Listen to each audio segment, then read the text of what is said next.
चरितं देवदेवस्य महादेवस्य पावनम् अपारं परमोदारं चतुर्वर्गस्य साधनम्।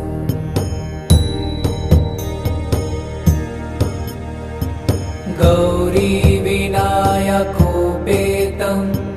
पञ्चवक्त्रं त्रिनेत्रकम् शिवं ध्यात्वा दशभुजं शिवरक्षां पठेन्नरः।